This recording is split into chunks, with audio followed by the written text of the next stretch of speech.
그럼 이 시간 우리 옆에 분들과 이렇게 인사하도록 하겠습니다. 내가 교회입니다. 당신이 교회입니다. 우리가 교회입니다. 아멘. 할렐루야.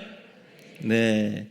오늘 본문 말씀을 중심으로 변화되는 인생에서 찾아야 할 것들, 이런 제목으로 말씀 전하도록 하겠습니다. 여러분, 사람을 가르쳐서 쉽게 변하지 않는다라고 말을 합니다. 어느 날 제 친구 중에 한 명이 제게 이렇게 말한 적이 있었습니다. 야, 네가 변하는 것을 보면 하늘에서 비가 거꾸로 오르는 것이 빠르겠다, 이렇게 말한 적이 있었습니다. 물론 농담으로 한 말이지만 우리 인간이 변한다는 것은 참 쉽지 않다는 것을 이야기해 주는 부분일 겁니다. 오늘 우리는 야곱이라는 인물을 통해서 하나님의 역사하시면 얼마나 큰 변화가 일어나는지 말씀을 통해 살펴보려고 합니다. 하나님께서는 불가능해 보이는 것을 가능케 해주시는 분이신 줄로 믿습니다. 자, 야곱의 인생을 정리하면 두 단어로 표현할 수 있어요. 장소로 말할 수 있는데요, 베델과 브니엘입니다. 베델은 야곱이 처음 하나님을 만났던 장소예요. 브니엘은 오늘 본문에 나와 있는 장소인데요, 그가 삶을 통해서 하나님의 시각으로 세상을 바라볼 수 있는 인생의 중요한 전환점이 되었던 장소입니다. 우리가 잘 알고 있는 것처럼 야곱의 뜻은 속이는 자입니다. 그는 형 에서를 속였을 뿐만 아니라 아버지 이삭까지도 속였던 인물입니다. 하지만 성경이 말하고 있는 야곱의 평가는 우리가 알고 있는 야곱과 좀 달라요. 이스라엘의 역사 속에 야곱은 위대한 인물이요, 조상으로 바뀌게 됩니다. 성경을 보면 하나님의 이름을 부를 때 따라 붙는 수식어들이 있어요. 아브라함의 하나님, 이삭의 하나님, 야곱의 하나님. 이스라엘 백성들이 하나님을 부를 때 항상 이 세 명의 믿음의 조상들의 이름을 넣어서 함께 따라 부릅니다. 그만큼 하나님으로 인정을 받고 이스라엘 민족으로부터 존경을 받는 인물임을 우리가 잘 알 수 있습니다. 자, 여러분, 야곱에게 어떤 이런 변화가 일어날 수 있었을까요? 만약 우리에게도 야곱과 같은 이런 변화가 일어날 수만 있다면 우리의 삶은 전혀 다른 모습이 될 수 있을 것이고, 과거를 극복하고 하나님께 쓰임받을 수 있는 삶으로 살아갈 수 있게 될 것입니다. 오늘 본문은 야곱의 인생사 중에 가장 중요한 전환점의 순간을 보여주고 있는데, 두 가지 교훈으로 여러분과 함께 은혜를 나누고자 합니다. 첫 번째는 뭐냐? 바로 하나님 앞에 홀로 서 있어야 한다라는 점입니다. 자, 우리 24절 우리 같이 한번 읽어보겠습니다. 시작. 야곱은 홀로 남았더니 어떤 사람이 날이 새도록 야곱과 씨름하다가. 아멘. 우리는 누구나 변화를 원합니다. 하나님 말씀에 순종하지 않고 죄를 짓는 내 모습이 변화되기를 원합니다. 세상에 눈을 두지 않고 하나님만 바라보는 삶을 살아가기를 원하지요. 돈이 나를 움직이는 원동력이 아니라 하나님 말씀이 나를 이끌어 나가는 원동력이 되기를 우리는 소망하고 살아갑니다. 그런데 문제는 뭘까요? 마음은 그렇게 먹는데 마음대로 살아가지 못하는 데 있다는 거죠. 생각대로 되지 않습니다. 그러면 우리가 어떻게 변화될 수 있을까? 여러분, 변화의 시작은 언제나 하나님과의 1대1 관계 속에서 시작한다는 겁니다. 하나님과 1대1, 여러분 기억하시길 바랍니다. 이 하나님과 홀로 대면해 있는 이 체험은 우리를 격리시키게 만듭니다. 따로 떨어져 있게 만듭니다. 세상으로부터 격리시키고요, 사람들로부터 따로 떨어져 홀로 하나님을 만날 수 있는 시간을 하나님 우리에게 주신다는 거예요. 우리가 하나님 앞에 홀로 서 있게 되면 그때서야 우리는 하나님 볼 수 있고요, 우리 자신이 누구인지 깨달을 수가 있습니다. 그래서 믿음에서 가장 중요한 것은 나와 하나님 사이에 끼어 있는 것을 제거하는 데 있어요. 만약 하나님과 나 사이에 무엇인가 끼어 있다면 우리는 반드시 그것을 빼내야 합니다. 왜 그럴까요? 그것을 성경은 죄라고 이야기하기 때문에 그렇습니다. 하나님과 우리 사이에 이 죄를 빼낼 때 그때로부터 하나님의 손길이 우리 안에 역사하기 시작합니다. 여러분, 죄는요, 처음부터 어마어마한 큰 죄가 우리 속에 갑자기 휙 들어오는 경우는 거의 없어요. 죄는 처음에는 투명한 막처럼 얇게 시작합니다. 그래서 있는 듯 없는 듯. 그런데 거기에 시간이 지나고 더 씌워지고 계속 무언가 쌓이기 시작하면서 하나님은 희미해져 보이지 않게 되고요, 하나님은 볼 수 없게 되고, 우리 인생은 두꺼운 벽처럼 둘러싸인 죄로 캄캄하게 변해버린 인생이 되어버리고 만다는 거예요. 하나님은 이런 우리를 꺼내어서 하나님 앞에 홀로 서게 만드십니다. 그런데 우리가 하나님 앞에 홀로 서 있는 것을 거부하면 어떻게 될까요? 하나님은 끝까지 우리를 그 앞에 끌고 오도록 만드십니다. 그리고 하나님 다양한 방법을 동원하세요. 오늘 본문에 나와 있는 야곱의 경우를 보면 처자식은 물론이요, 그의 재산으로부터 떨어져 있게 하세요. 야곱의 위기는 자신의 처자식 재산을 자기와 똑같은 것으로 여기는 데서 출발하고 있습니다. 근데 하나님은 거기서부터 톡 떨어져서 홀로 있게 만드십니다. 모세의 경우도 마찬가지예요. 모세는 애굽의 왕자의 신분이었잖아요. 근데 그 왕자의 주의를 벗어나게 하시고 광야에 홀로 있게 만드십니다. 세상의 권력 한가운데 있다가 모든 것을 다 내려놓고 사람들의 관심 속에서 광야에 홀로 서 있게 되었습니다. 왜 그랬을까요? 하나님은 모세를 사용하시기 위해 따로 떼어 놓으신 것입니다. 또 어떤 경우는 질병이라는 수단으로 하나님 일을 하시기도 하십니다. 병원 신방을 가다 보면 깨닫는 것이 참 많이 있어요. 그 중에 참 이 병이, 질병이 우리를 겸손하게 만드는구나 라는 생각이 듭니다. 우리는 우리의 약함을 통해 하나님 앞에 서면 하나님이 나를 인도하시는구나 깨닫게 되죠. 입원하기 전에는 마치 세상을 다 호령하는 사람처럼 생각되었는데 입원하고 나니까 나는 아무런 존재가 아니라는 것을 깨닫게 됩니다. 내가 할 수 있는 게 없거든요. 의사 그리고 간호사 선생님이 시키는 것 그대로 해야 됩니다. 밥 먹지 말라 그러면 밥 먹지 말아야 돼요. 그리고 운동하라 그러면 하기 싫어도 해야 돼요. 병원에서 시키는 것 그대로 할 때 낫게 되기 때문에 그러겠죠. 며칠 전에 우리 교회 새로 오신 분을 신방하게 되었습니다.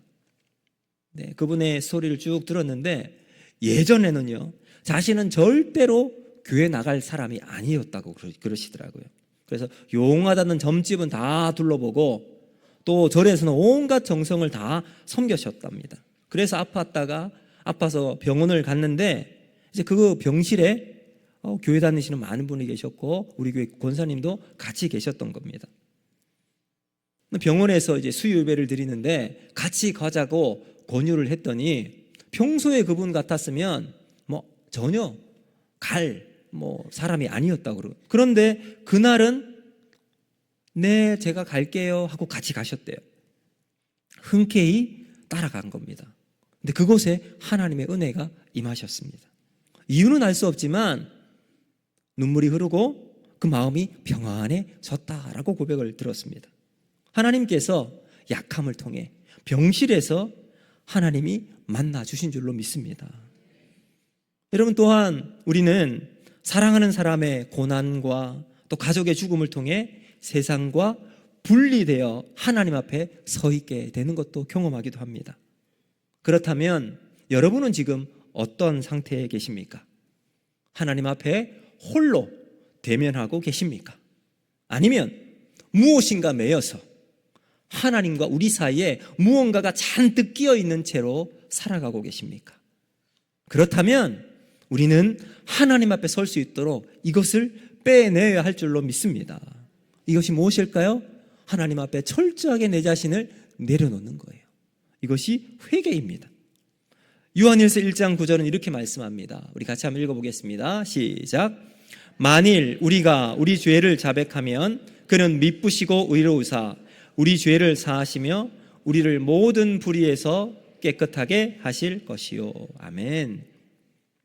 여러분, 홀로 하나님 앞에 서 있는 것, 그것이 바로 거룩입니다. 1대1 하나님 앞에서 온전히 서 있는 사람, 그 사람을 통해서 하나님은 인생의 참된 전환점이 되게 만드실 줄로 믿습니다. 주 안에서 사랑하는 여러분, 하나님 앞에 홀로 서시기를 바랍니다. 그러면 여러분의 인생에서 하나님이 주시는 참된 변화를 경험하게 될 줄로 믿습니다. 두 번째, 오늘 본문을 통해 우리가 배울 수 있는 교훈은 하나님과의 인격적인 관계를 맺어야 한다라는 겁니다. 자, 오늘 야곱이 하나님을 만난 장소를 브니엘이라고 이야기합니다. 야곱의 인생에 있어서 브니엘에서의 이 체험을 기점으로 삶이 완전히 변화가 일어나게 됩니다. 근데 사실 야곱은 제가 서두에도 말씀드렸지만 본문 이전에 하나님을 만난 적이 있어요. 그곳이 바로 베델이었습니다. 창세기 28장 20절에서 22절 말씀을 우리 같이 한번 읽어보겠습니다. 시작. 야곱이 서원하여 이르되 하나님이 나와 함께 계셔서 내가 가는 이 길에서 나를 지키시고 먹을 떡과 입을 옷을 주시어 내가 평안히 아버지 집으로 돌아가게 하시오면 여호와께서 나의 하나님이 되실 것이요 이 돌이 하나님의 집이 될 것이요 하나님께서 내게 주신 모든 것에서 아멘. 자, 여러분, 이때가 언제냐면 아버지 이삭과 형 에서를 속이고 장자권도 빼앗고 모든 축복을 가로채고 난 다음 형 에서를 피해서 잠깐 동안 외삼촌의 집으로 가는 길이었어요.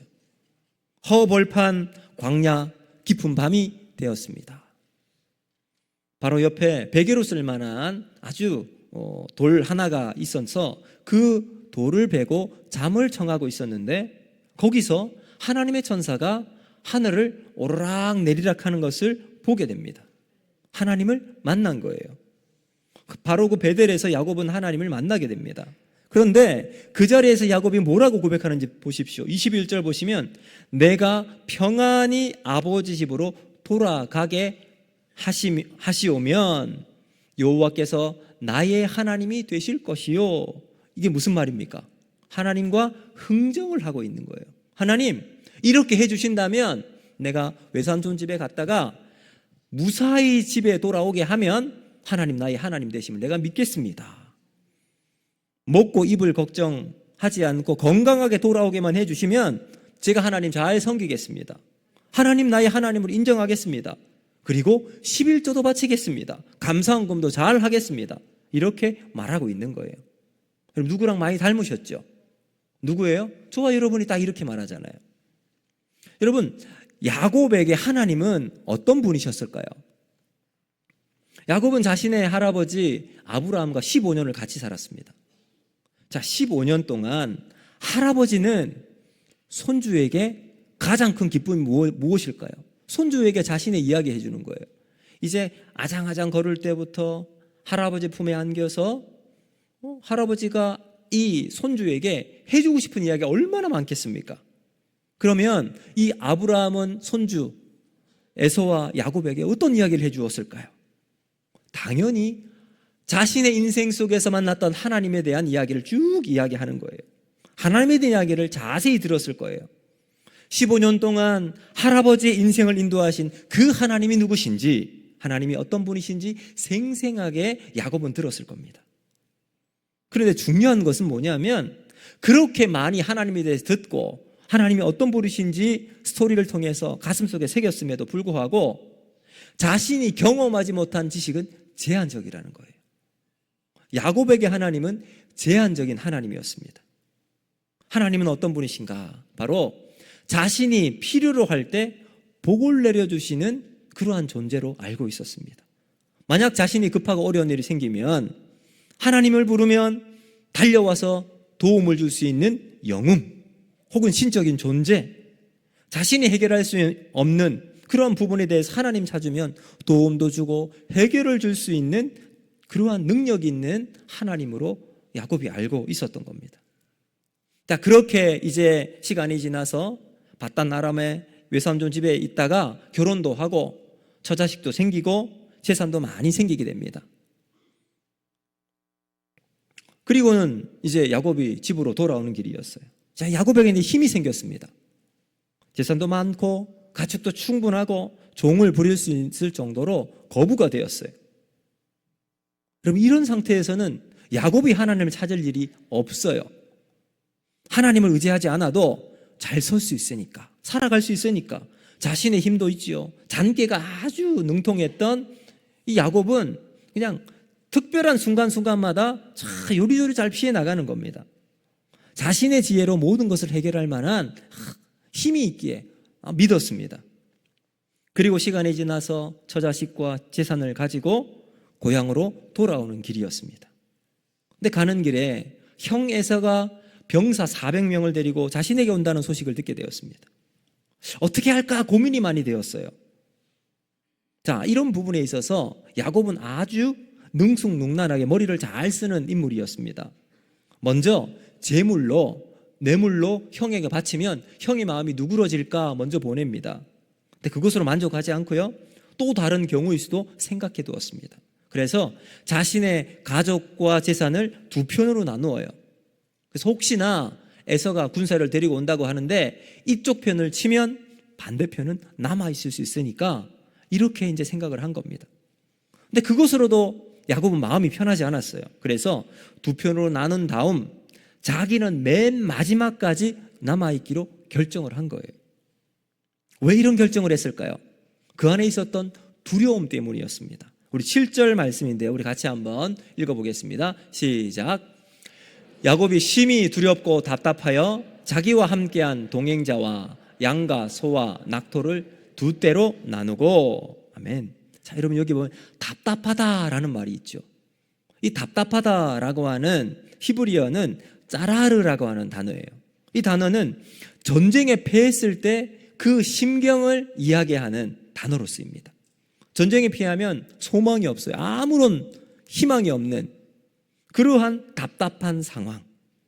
지금 야곱은 형 에사가 온다는 이 소식이 자신을 전쟁에 패한 만큼 깊은 절망을 경험하고 있음을 이야기해 주고 있습니다.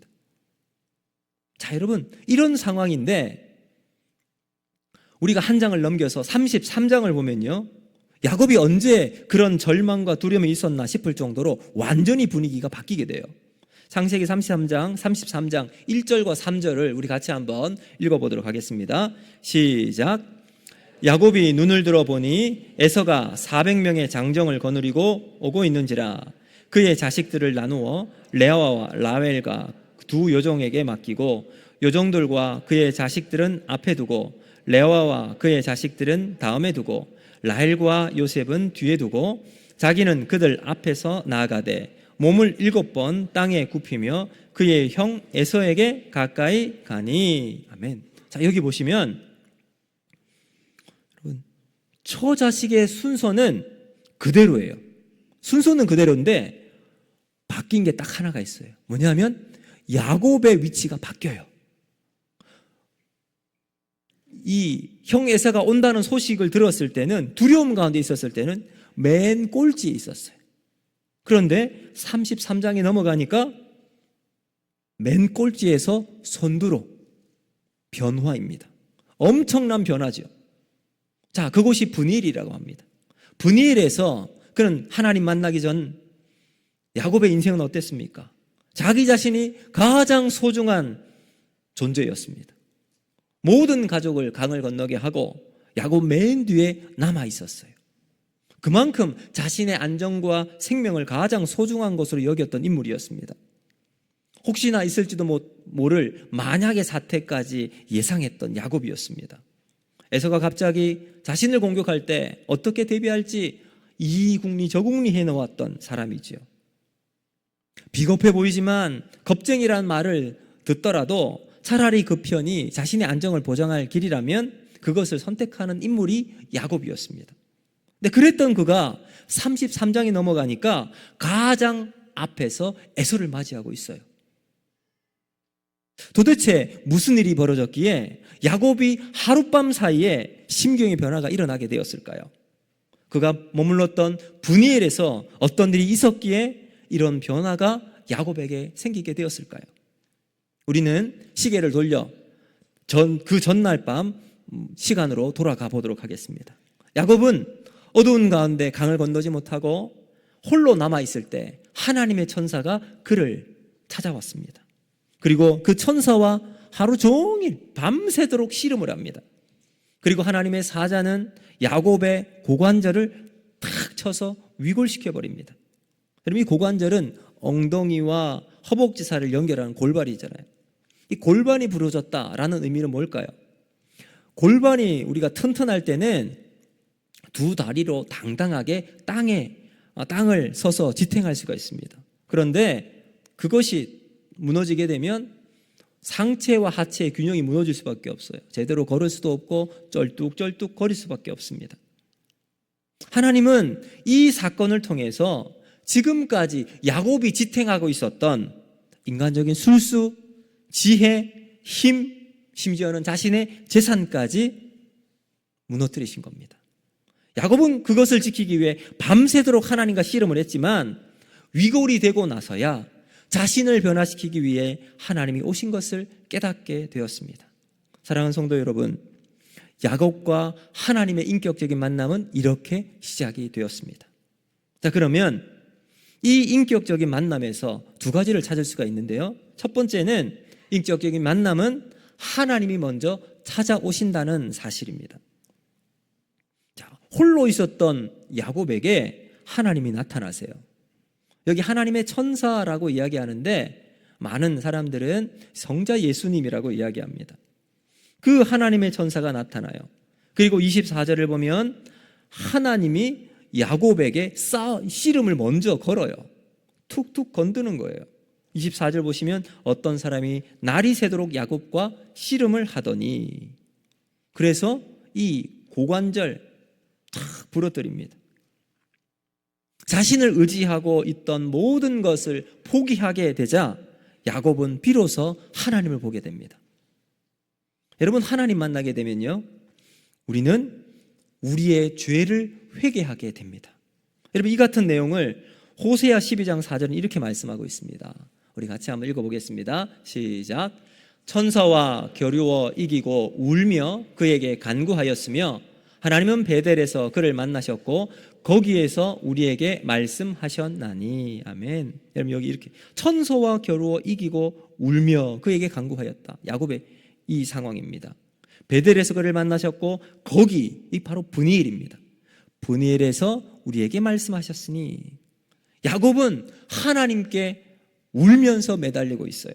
그리고 그 앞에 드디어 자신의 모든 연약함을 다 노출시킵니다. 하나님은 그에게 물으십니다. 너의 이름이 무엇이냐? 야곱입니다. 야곱의 뜻이 뭐죠? 속이는 자죠. 너의 이름이 묻는 그 하나님 앞에 자기는 속이는 자 야곱이라고 고백합니다. 여러분, 우리가 하나님 만나게 되면 자신의 연약한 부분을 고백할 수밖에 없습니다. 하나님, 나는 죄인입니다. 나는 속이는 자입니다. 나는 하나님 앞에 비천한 자입니다. 하나님께서 우리를 찾아오셔서 나를 변화시키는 것, 이것이 인격적인 만남입니다. 그렇기에 이것은 전적인 하나님의 은혜인 줄로 믿습니다. 그럼 두 번째, 이 하나님과 인격적인 만남은요, 하나님의 축복이라는 사실입니다. 자, 여러분, 야곱은 자신의 연약함을 고백합니다. 그리고 하나님의 축복을 구합니다. 이때 하나님의 사자는 야곱에게 새로운 이름을 주세요. 그의 이름을 야곱이라 할 것이 아니라 이스라엘이라 하라.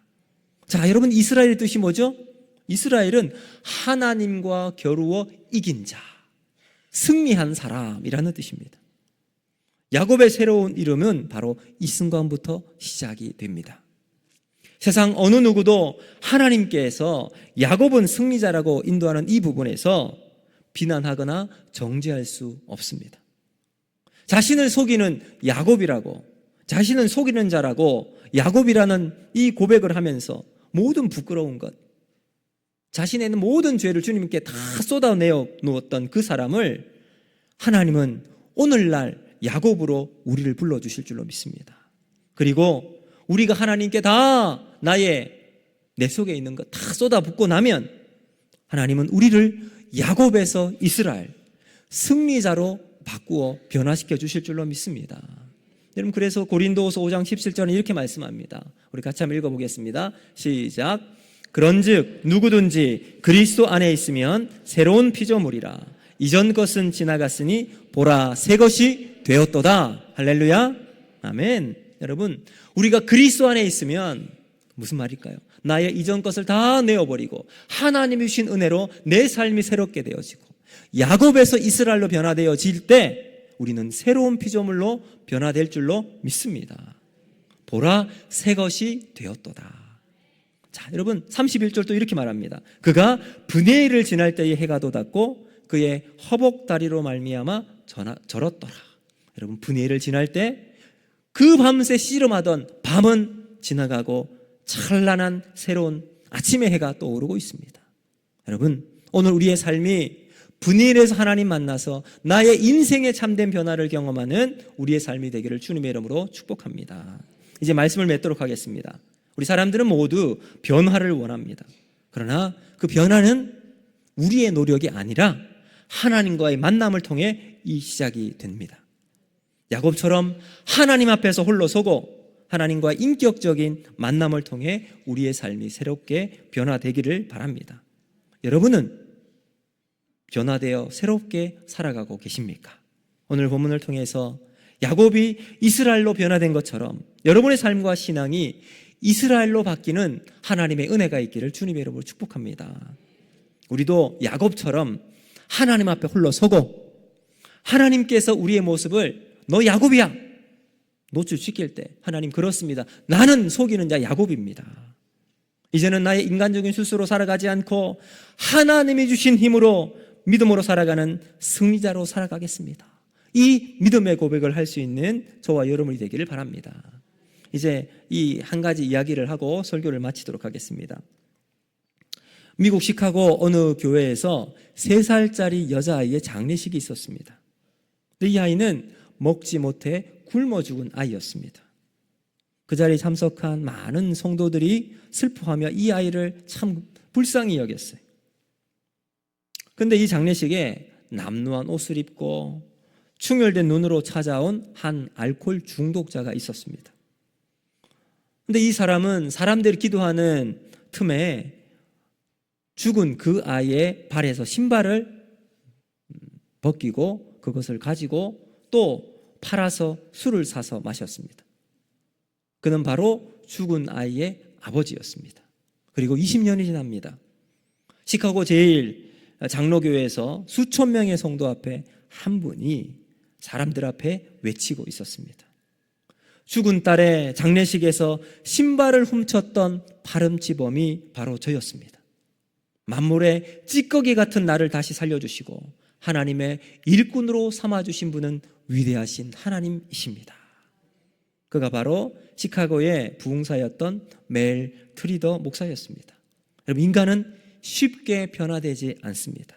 그러나 하나님이 함께 하시면 변화될 줄로 믿습니다. 하나님은 인간이 볼 때는 볼품없고 불량품 같고 배품 같은 사람이라 할지라도 하나님의 손에 붙잡혀 있으면 아름다운 영광으로 우리를 변화시켜 야곱에서 이스라엘로 변화된 놀라운 삶으로 인도해 주실 줄로 믿습니다. 그 믿음 가지고 이번 한 주 동안 주님과 함께 승리하는 저와 여러분이 되기를 주님의 이름으로 축복합니다. 이 말씀을 기억하면서 여러분 이 시간 우리 마음을 다해서 이 찬양 같이 했으면 좋겠는데요. 나는 주를 섬긴 것에 후회